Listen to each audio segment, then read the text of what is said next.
This state girls basketball tournament preview is brought to you by Fareway of Waukon and Waukon State Bank. We're with Waukon girls coach Ben Rausch. And coach, for the second time in 3 seasons, the program heading back to Des Moines in the state tournament.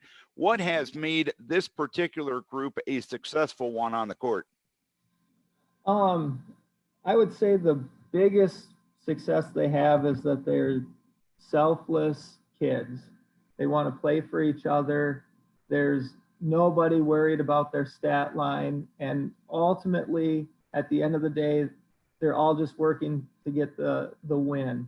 And so, you know, we've had games where even our best 2 players aren't even our leading scorers, but they're doing everything else to help us win the game versus worried about, oh, did I score enough points or do I have enough assists? They take what the game gives them, and ultimately they find their success in the team success. And when you look at your postseason run in the regional semifinals, you faced a North Fayette team for the second time this year, a team that won the Upper Iowa Conference tournament. Never easy to beat a good team twice in a season. What got it done for you that night?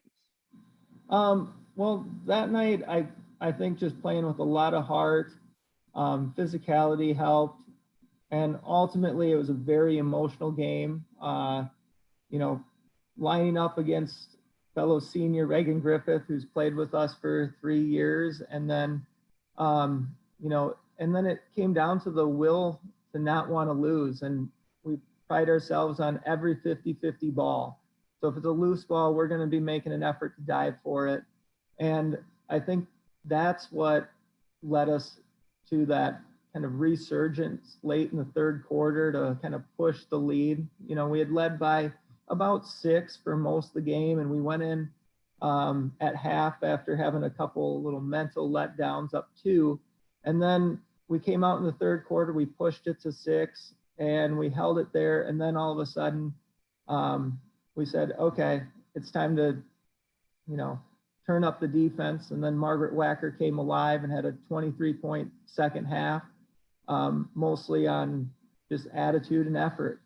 And so it was really just a fun environment to play in, and the kids were playing really, really hard.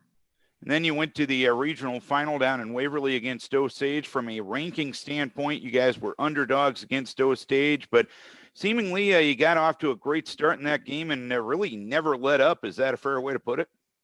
Yeah, absolutely. You know, we kind of got up about 10 in the first quarter, and our game plan is we wanted to take their best player kind of out of the equation, because she does everything for them. You know, she's a great shooter, handles the ball a lot for them, rebounds, and is just an all-around solid player. So our goal going in was, well, let's, you know, try to disrupt her or disrupt Osage a little bit by not letting her get easy touches on the ball. So right away in the first quarter, you know, we came out and we did that. And then our big push was, you know, I watched a bunch of film, and they pride themselves on playing some 1-2-2 full court press into a 2-3 zone. And I said, you know, I think our huge advantage is if we can get up on them and force them to play us man to man and put them outside of their comfort zone, I think we have a good shot at beating them. And, you know, I think that equated to why the margin got pushed so far. It got to 23, is because, you know, we forced them to do things that they hadn't had to do all year, which ultimately put the odds in our favor. And granted, you had to do you had experience with this only a couple of years ago. Obviously, making the state tournament is a very big deal, but how do you transition from appreciating the accomplishment of making a state tournament and now getting into work to be done mode? Well, you know, we've appreciated this opportunity the last few days, and we're working on, you know, putting a good plan together for a good, very solid shooting, offense-minded Clear Lake team. They have quite a bit of firepower. They're, you know, deep, spread the scoring out. So it'll be a little different game plan going in. But, you know, once Wednesday hits, we'll start to focus on exactly what we want to do with our game plan, hone in. And I have, a bunch of kids that are great practice kids. They work super hard, and I tell them, okay, you're this kid and this is what you do.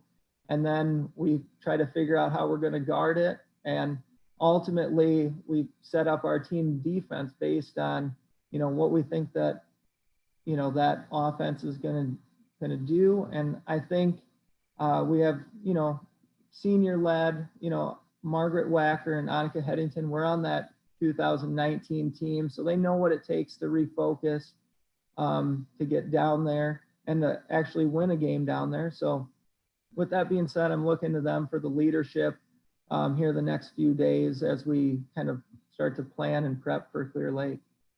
And you kind of walked into my next question. You mentioned Margaret and Annika were a part of that team 2 years ago. And how can they show the way to the younger kids that are getting to Wells Fargo Arena for the first time? Is it just looking to them for comfort and saying, hey, this is just like playing a basketball game like we've gotten to do 23 times this year? Yeah, well, and the nice thing about Annika and Margaret is they are just true leaders, competitors, and team players. They just try to teach the game. If there's something that's not going right in our rotation, regardless of what kid it is, they say, okay, let's stop, let's figure it out. What are we doing wrong? So that way we can get it fixed.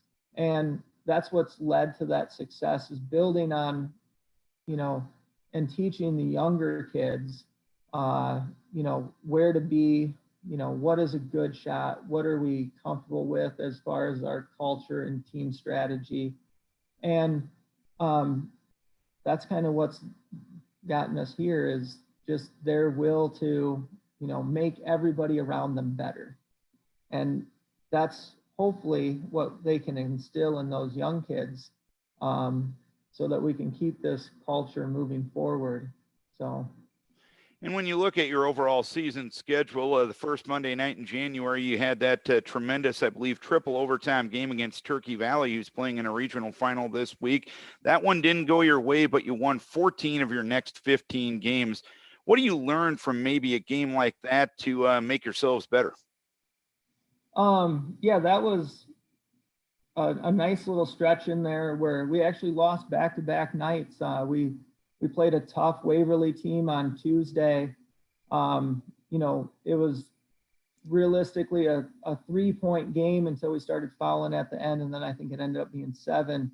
And I think we came out that Thursday night against Turkey Valley thinking, well, we just really played super well against Waverly, and I don't think we were as focused as we need to be. And I think that showed up in the stat line. Against Turkey Valley, and that double overtime loss by 1, we had 33 turnovers, 25 team fouls. And I just felt like we mentally did not execute our game plan as well. And so, again, that was a great takeaway as we pushed then for those, next 16 games, with the next loss being a very tough and talented Waterloo West team in there. But I think it overall made them realize that we need to focus and make sure that we're ready to execute every night, whatever our game plan is. And, I know the score against Waterloo West and that loss in there, was a 16-point loss, but we came out and we played absolutely as hard as we could. And they were just a much better team than we were. So it was a lot of fun. And I'm looking forward to playing them again next year. And Clear Lake is going to be your first round opponent. What have you been able to figure out about the Lions to this point? Well, we've kind of started to dive into some film and looking at their personnel. The biggest thing that I see is they're very well balanced. They're very well coached, very disciplined as far as that goes.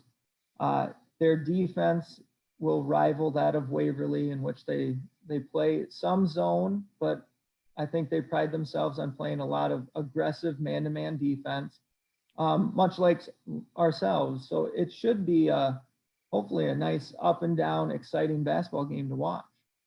And with the new schedule for the state tournament, your tip-off 9 p.m. on Monday night, and just the way schedules go at the state tournament, it might be later than that. Is that any sort of adjustment that you have to deal with? Is there anything you can do to prepare that, or when the ball goes up, your players really won't care? Well, I think, the biggest thing is trying to get down to Des Moines, get them settled in, try to get them off their feet a little bit before we head to Wells Fargo. Will be crucial just because of that late tip off.